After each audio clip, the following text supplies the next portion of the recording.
तो क्या आपको लग रहा है, क्योंकि 1990 में भी ये कोशिश की थी, उससे पहले भी कोशिश इजराइल ने की, इसके बाद 2006 में भी आप देखिए कि ये कोशिश हुई थी, लेकिन मुंह की खानी पड़ी थी इजराइल को। क्या लग रहा है कि हसन नसरुल्लाह की शहादत के बाद क्या इजराइल जो है जमीनी हमला करेगा, और करेगा तो उसे कितनी कामयाबी मिलेगी? क्योंकि इजराइल के साथ एक बड़ी ये हिजबुल्लाह के साथ अब भी एक बड़ी ताकत खड़ी हुई, कैसे देखते हैं? देखिए मुमताज भाई, जिस तरह से एक मजबूत इंसान की पहचान क्या है कि वो तुरंत रिएक्ट नहीं करता। जैसा कि पूरी दुनिया के लोग ये सोच रहे थे कि हसन नसरुल्लाह साहब के शहादत के बाद लेबनान तुरंत अटैक करेगा।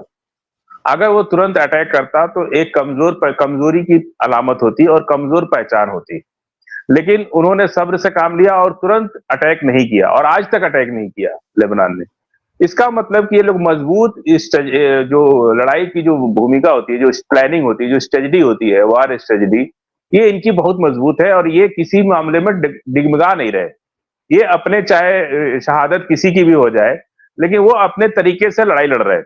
वो ऐसा नहीं है कि किसी के मर जाने से या किसी के शहीद हो जाने से वो गुस्से में आ जाए और तुरंत अपनी पूरी ताकत लगा। यही तो इसराइल चाहता था। इसराइल ये चाहता था, उसको ये लगता था, पूरी दुनिया को ये लगता था कि हसन नसरुल्लाह साहब की शहादत के बाद एकदम से लेबनान गुस्से में आ जाएगा और बहुत बड़ा अटैक करेगा। लेकिन ऐसा कुछ हुआ नहीं। अब 3-4 दिन के बाद इसराइल को ये सोचने पर मजबूर होना पड़ा है, और इसराइल कोई नई बात नहीं है। 1982 में जमीनी लड़ाई लड़ा था, मुंह की खा के गया था। फिर 2000 में लड़ा, वहां भी मुंह की खा के पड़ा। फिर 2006 में लड़ा और 2024 में। और इससे पहले जब हमास के ऊपर कार्रवाई करना था तो ऐसा लग रहा था कि 3 दिन में हमास को मिटा देंगे। इसके पहले भी कई बार कोशिश की लेकिन नहीं मिटा पाए। यहां तक कि उनकी सेना गजा से वापस आई। किस तरह से पूरे देश में, दुनिया भर में यह माहौल बना हुआ था कि एक हफ्ते में तो गजा खत्म हो जाएगा।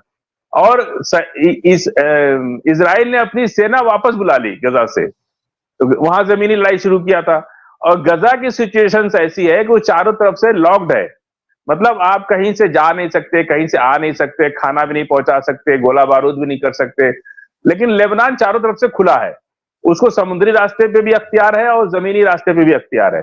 वो कोई उसको खुले अपनी चीजों को करने के लिए आजादी है। उसके तरफ ये समस्या नहीं है कि वो कहीं जा नहीं सकता, कहीं आ नहीं सकता, या उसकी खाने का सामान और उसका, वो समुद्री रास्ते से भी खुले हुए हैं और जमीनी रास्ते से भी खुले हुए हैं। और पूरी तरह से पिछले बहुत लंबे समय से उनको जमीनी लड़ाई का अनुभव है। इसराइल लगातार, और अमेरिका अमेरिका देखिए, इसराइल को सिर्फ अमेरिका से जोड़ के ही हमेशा हमको बात करना चाहिए। सिर्फ इसराइल नहीं, इसराइल की तो कोई हैसियत नहीं है, अमेरिका उसके साथ खड़ा है। तो अमेरिका की पहले जान लीजिए कि वियतनाम से भागा, फिर अफगानिस्तान से भागा, फिर वो इराक से भागा। हर जगह से अमेरिका ने आज तक कोई डिसीजन नहीं किया, कोई लड़ाई जीती नहीं, कोई, हर जगह अपना बेस बना के रहा और आपसी लड़ा करके, फूट डाल करके वो किसी तरह कुछ दिन काटा और फिर वहां से हट गया। तो पिछली जो तजर्बे हैं इसराइल के भी बहुत बुरे हैं और अमेरिका के भी बहुत बुरे हैं। जमीनी लड़ाई में ये लोग बिल्कुल कमजोर है, चाहे अमेरिकन हो चाहे इसराइली हो। ये लोग जमीनी लड़ाई में कहीं टिक नहीं पाते हैं लेबनान के सामने। इवन हुतीज के सामने ये लोग इतने साल, मतलब जब से ये लड़ाई शुरू हुई, हुतीज ने इनके जहाजों को मार मार के समुद्र में डुबा दिया। आज तक ये हुतीज पर कंट्रोल नहीं कर पाए, और हुतीज ने 2000 किलोमीटर की मिसाइल को मार दिया इसराइल पर। क्या ये देख लीजिए कि वो कहीं से भी कोई कमजोर, ये इनकी तो दिमाग काम नहीं कर रहा है इसराइल और अमेरिका का कि हम करें क्या। पूरी दुनिया का रास्ता बंद है, साउथ एशिया के अंदर, मिडिल ईस्ट के अंदर, पूरे साउथ एशिया के अंदर।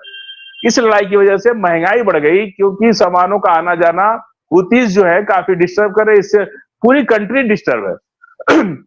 ये हुती को नहीं कंट्रोल कर पा रहे, ये हमास को नहीं कंट्रोल कर पा रहे, ये लेबनान को नहीं कर पा रहे। यार आज कोई नई बात नहीं, 1982 से सोचिए कि लगातार बड़े बड़े हमले करने के बाद लेबनान में तो 6 अटैक कर चुके हैं ये। 57,000 एयर स्ट्राइक किया था 2006 में, 57,000 एयर स्ट्राइक। उसके बाद भी ये मुंह की खा के आने पड़ी, वहां नहीं लड़ पाई ये। और पूरी तरह से अभी ये इजराइल बहुत बुझे मन से बॉर्डर पे जा रहे, अभी भी उनको लड़ने की कोई, वो सिर्फ डरवा रहे। क्योंकि उनको अपना पिछला इतिहास पता है। जमीनी जंग में कैजुअलिटीज बहुत ज्यादा होती हैं। हवाई हमला में तो आप चलिए बम मार के भाग आते हैं ऊपर से, लेकिन जब जमीनी लड़ाई होती है तो वहां सैनिक के बहुत नुकसान होते हैं। आमने सामने की लड़ाई में इनके सैनिक, और इनके पास कौन से सैनिक है? ये तो बेचारे बर्गर पिज्जा खाने वाले लोग हैं, उनको वहां से बुला लिया, उनको वहां से बुला लिया। जो अपनी अच्छी जिंदगी जी रहा है अब उसको बुला के करे सेना। और नेतन्याहू का बेटा विदेश में जाकर के आराम कर रहा है, वो एक दिन लड़ाई में नहीं आया नेतन्याहू, जबकि वहां के नागरिक को यह अधिकार है कि सभी लोग लड़ाई में शामिल होंगे, लेकिन आम इंसान के बच्चे लड़ाइयों में शहीद हो रहे। नेतन्याहू का खुद का बेटा विदेश में जाकर के उनकी पूरी फैमिली विदेश में है, कोई इस लड़ाई में शामिल नहीं है। और हसन नसरुल्लाह साहब के साथ उनकी बेटी शहीद हुई, उनकी बेटी वहां मौजूद थी। पूरी फैमिली इस जंग में लड़ी है, हमास के साथ पूरी फैमिली, पूरी खानदान फिलिस्तीन के हमास गजा पट्टी में मौजूद है। कितने लोग की शहादत हुई। तो ये ऐसा नहीं है कि ये लोग सिर्फ नाम की लड़ाई लड़ रहे हैं, ये सिर्फ मस्जिद अक्सा पूरी दुनिया के मुसलमानों का एक है कि वो उनसे इसलिए हमदर्दी रखते हैं। अब देखिए शातिराना अंदाज इनका देखिए, ये गोल्डन टॉम को दिखाते हैं मस्जिद अक्सा, वेस्ट की मीडिया की हम बात कर रहे हैं, जो गोल्डन टॉम है उसको मस्जिद अक्सा दिखाते हैं, और धीरे से मस्जिद अक्सा तोड़ देंगे और कहेंगे देखिए मस्जिद अक्सा तो बचा हुआ है, गोल्डन टॉम को मस्जिद अक्सा दिखा रहे हैं। कितना शातिर, और दुनिया अब इसको समझ रही है, इनके शातिराना चीज को अब दुनिया समझ रही है।